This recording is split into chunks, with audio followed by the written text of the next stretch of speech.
আসসালামু আলাইকুম গাইস, তোমরা সবাই কেমন আছো? আশা করি ভালো আছো। আমি আলহামদুলিল্লাহ তোমাদের দয়ায় ভালো আছি। তো এই তো আজকে আমি একটা তেলাপিয়া মাছ ফ্রাই করব। তো আমি এইভাবে কেচে নিয়েছি। এখন দিয়ে দিচ্ছি লবণ আর দিয়ে দিচ্ছি হলুদের গুঁড়ো, দিয়ে দিচ্ছি মরিচের গুঁড়ো আর দিয়ে দিচ্ছি ধনিয়া গুঁড়ো।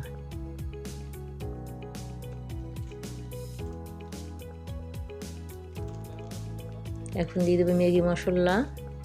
তো আমি ম্যাগি মশলাটা দিয়ে দিচ্ছি টেস্টের জন্য, কারণ এই মশলাটা দিয়ে মাছ ফ্রাই করলে বা চিকেন ফ্রাই করলে খেতে অনেক মজা হয়। এই তো আমি দিয়ে দিচ্ছি ম্যাগি মশলা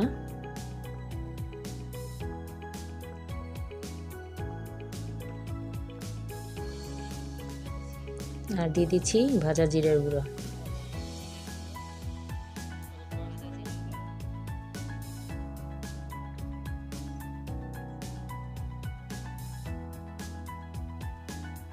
আর এখন দিয়ে দিচ্ছি আদা রসুন পেস্ট।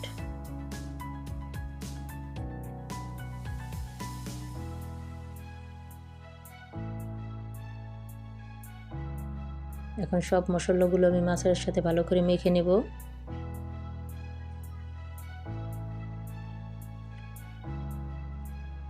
এই তো আমি মশলাগুলো মাছের সাথে মেখে নিচ্ছি।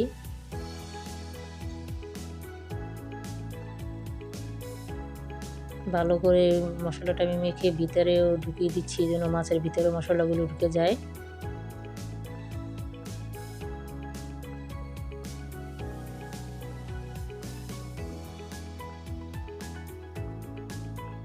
এই তো আমি হাত দিয়ে ভালো করে মশলাগুলো ঢুকিয়ে দিচ্ছি, যে মশলাগুলো যেন ভালো করে ভিতরেও ঢুকে যায় তার জন্য।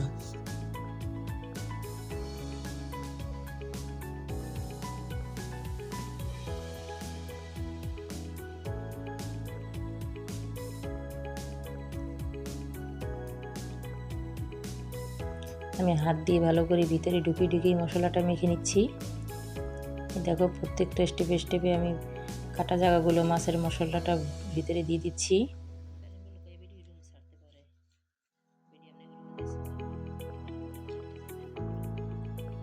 তো এই তো আমি মাছটা মেখে নিয়েছি, আমার মাছটা মাখানো হয়ে গেছে। এখন আমি ফ্রাই করতে চলে যাচ্ছি। এই তো চুলে একটা প্যান বসিয়ে দিয়েছি। এখন দিয়ে দিচ্ছি তেল।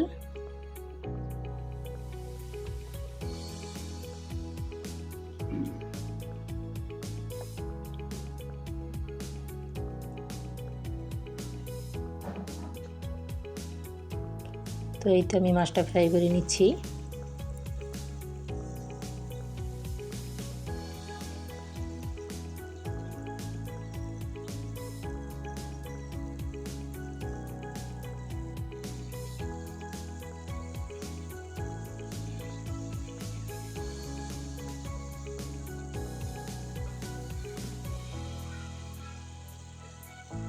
তো এক সাইড হয়ে গেছে, আমি আর এক সাইডে উল্টে দিয়েছি।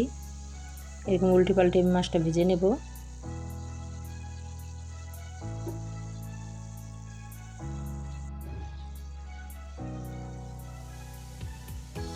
এই তো তোমরা দেখতেই পাচ্ছ আমি কিভাবে মাছটা আবার ভেজে নিচ্ছি।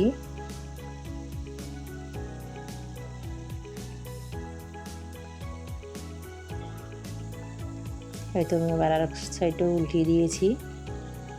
এই পিঠটা এভাবে ধরে রাখছি কুচন দিয়ে, যেন ওই সাইডটা ভালো করে ফ্রাই হয়, কোনো অংশ যেন কাঁচা না থেকে যায় তার জন্য।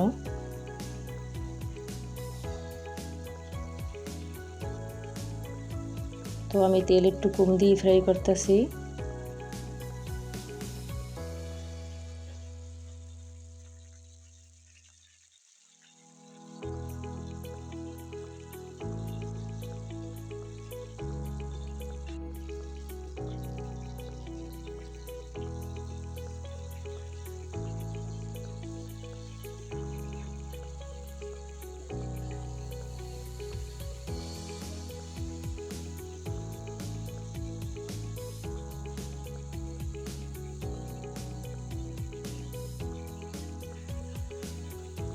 যতটুকু তেল আমি দিয়েছি ততটুকু তেল দিয়ে আমার মাছটা ফ্রাই করা হয়ে গেছে। এই তো আমার মাছটা ফ্রাই করা হয়ে গেছে।